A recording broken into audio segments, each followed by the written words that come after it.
Alrighty, welcome. Hmm.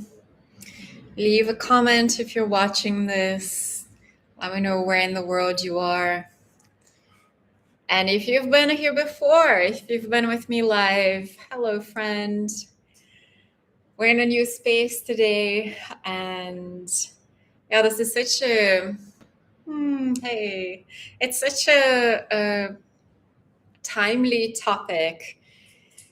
Speaking about performing and how and when and why even stop performing and dating and actually start connecting.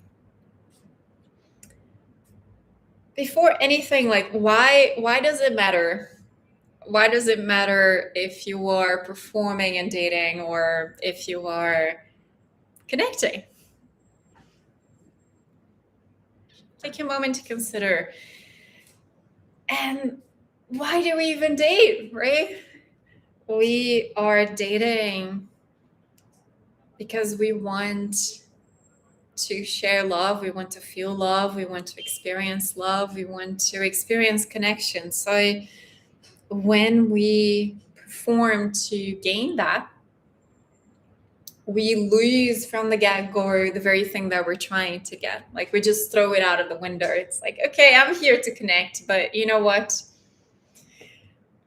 Let me just fake it. Let me just say something or show up in some way that would get your validation. And there are a lot of reasons we do that. You know, maybe we don't think we would be lovable. Maybe we don't think that we would be attractive for that particular person that we're attempting to connect unless we show our bright side, right? You separate it, you think, oh, let me get the brightest streaks of me and show it to you because you're gonna like it better. Let me rearrange my personality or the way that I speak or whatever it may be so that you like me.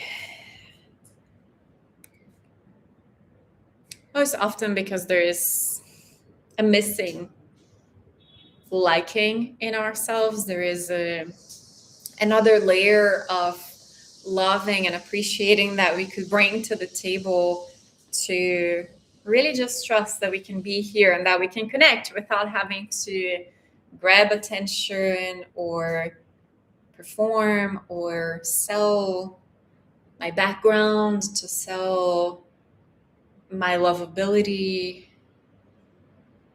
Just be here with another person. So we get to start to notice that it's so important because why are we even here?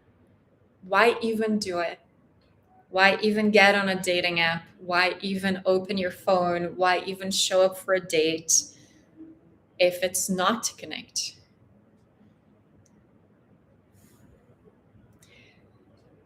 Okay, and maybe you tell me, well, I know that is the intention. That is what I think I want. That is, originally how I created my Instagram profile, my dating profile, my whatever profile. That is why I proposed that I go out with this person. That is why I gave them my number.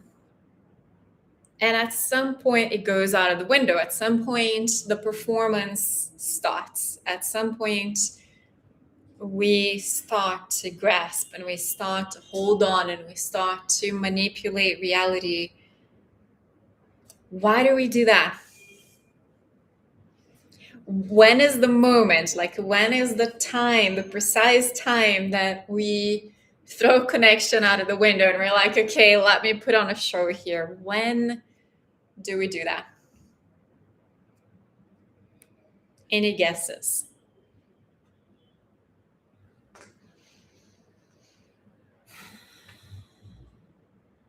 So, two things can happen. One is a thought pops in your head, and the other one is an emotion pops in your body. And for some people, the thought leads to the emotion. For other people, the emotion leads to the thought. And there are so many babies of, this mother thought that I'm not good enough. I'm not attractive enough. I'm going to lose this. I have to earn love. They're going to find me out. I'm not really that ... And when that thought pops into our head, or the emotion of fear in one way or another arrives in the body, we tighten, and they loop together, right? So the thought feeds the emotion, that feeds the thought, that feeds the emotion again. We tighten, and when we tighten, our body gets this fight mode, flight mode, freeze mode, fawn mode, whichever one you default to most often. And you do the thing that you've learned to do. Hey, Elina. Hey, Flavio. Hey, Marcus. You do the thing that got you here.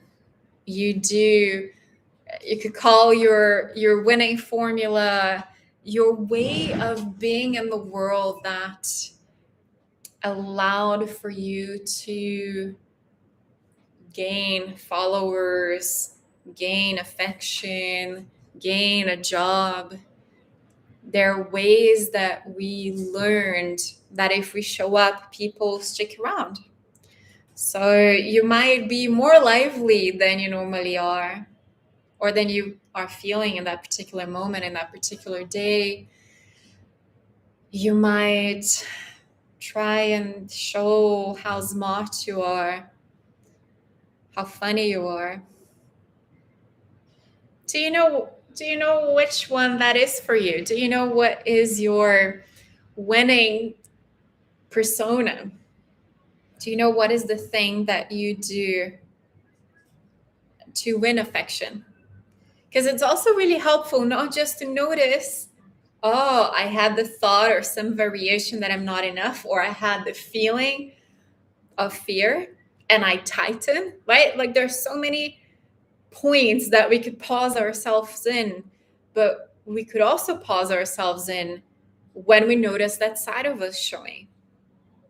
And yes, Alison, so connected to, it could have been in childhood, it could have been more recent that we developed that way of being that really worked and that really works. When you bring your charismatic self, when you bring the helper, when you bring the one that gives attention to others, when you bring the one that just listens, when you bring the one that says it's fine when it's not fine, or whatever else it may be, when that performer takes the seat, the you that could connect gets smashed to the side, right? And it's just watching.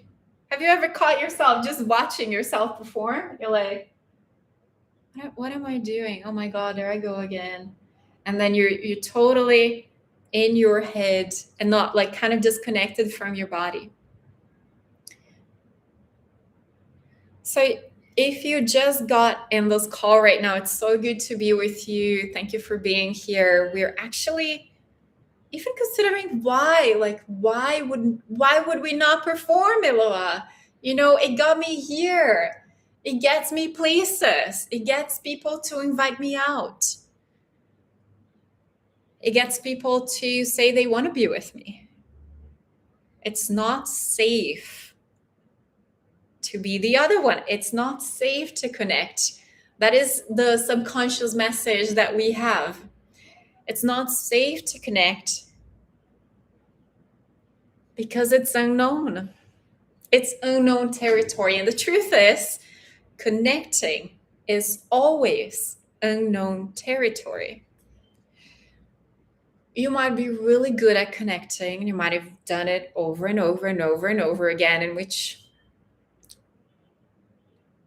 case it feels easier. And there is one way that connecting is not unfamiliar. Because imagine if I'm meeting you for the first time, if I'm meeting you for the second time or the third time, or you lose your job, or you're telling me that you're exhausted with work, or you complain about this, or you're excited about that, or you just got a promotion. Like, all these things are new things that I couldn't have foreseen. And it makes me, it triggers me in this way or in that way. And I wasn't expecting that to happen. So the beauty and the harshness of connecting is that it's unpredictable. And so it makes us feel alive. It's why we want. It's why we want love. It's why we want to be able to be alive. But it is unpredictable. The thing that is the least unpredictable, the thing that could really ground us in connecting as opposed to performing, into like when you were pushed to the sides and the performer wants to come in and you say, excuse me, like, I see you. You've been amazing. I'm taking over. Is the ability and the experience to connect with ourselves. And it sounds so cliche. Oh, damn it. Like, all this talk, every time we're talking about development and growth and transformation, it's always back to the self. How annoying. How annoying. I just want to connect with other people. Why do I have to keep coming back to connect with myself? It is home. When we spend enough time connecting with ourselves, including in the presence of other people, it becomes home. And it's so crucial that it becomes home, even from a strategic point of view, because then the body can feel safer. Then I can feel safer to step into all these situations with new people, knowing that I am there, knowing that I'm connected to myself. So I have this big event coming up tomorrow. I'm leading a free singles day of love experience on Zoom. And a lot of these people are people that have joined my events before, but a lot are new. And I said this is so timely because I also get to ask myself, how do I not perform? Every time I show up on camera, how do I connect? How do I catch myself wanting your attention, wanting you to feel, wanting you to resonate with the theme? What are the parts of me that want to be loved?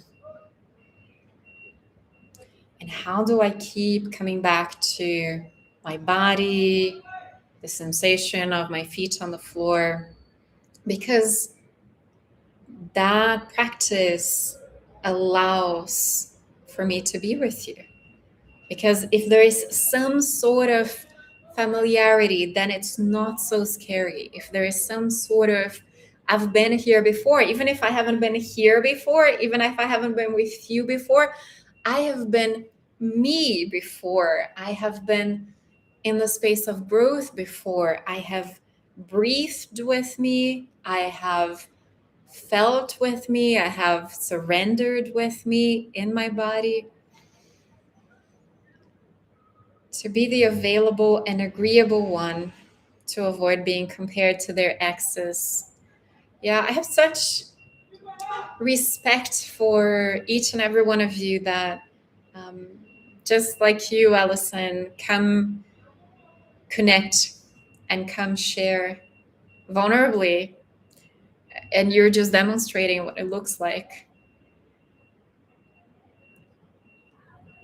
That fear of comparison, which is another baby of that I'm not good enough. I'm not as good as the ex. I'm not as sexy as the ex. I'm not as loved as the ex. I'm not as, they're not as committed to me as they were to the ex. And then I appease, I am more available than what I really am.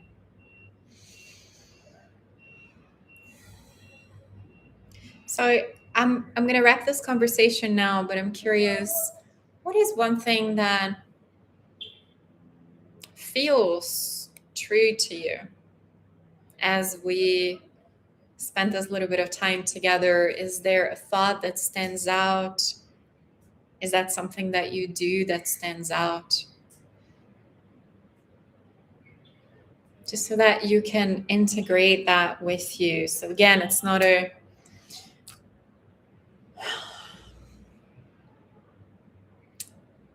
to fix yourself that you're here. It's not to stop doing something that you're doing wrong, but it's to get to know you. It's to connect with you so that you are available for other people. Have you ever considered that?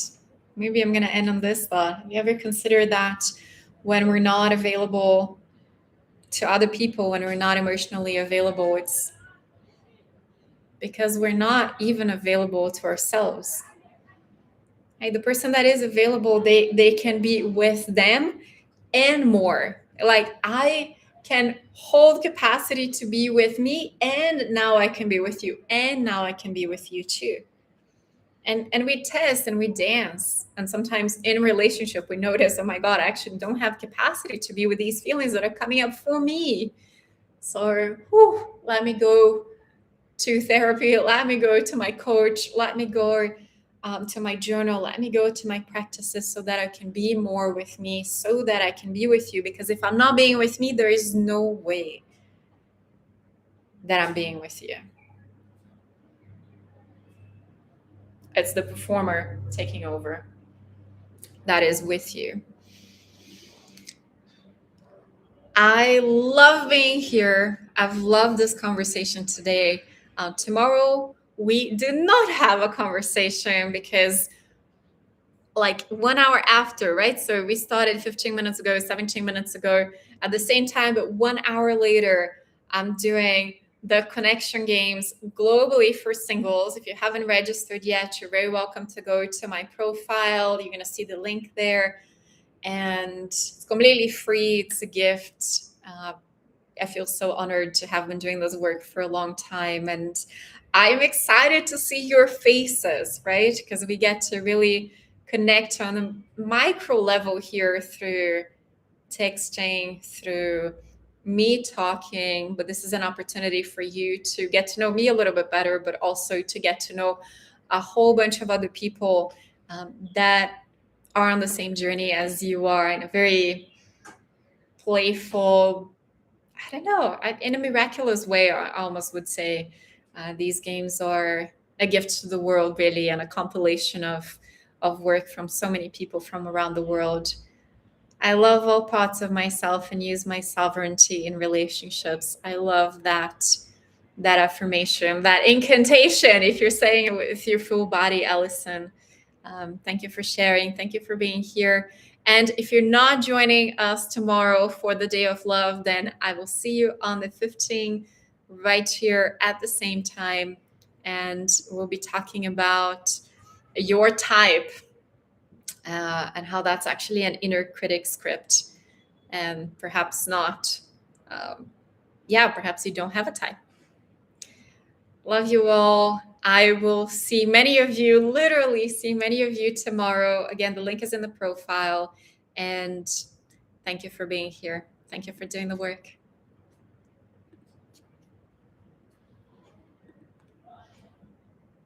Oh, bye, friends. I also see you there on Instagram.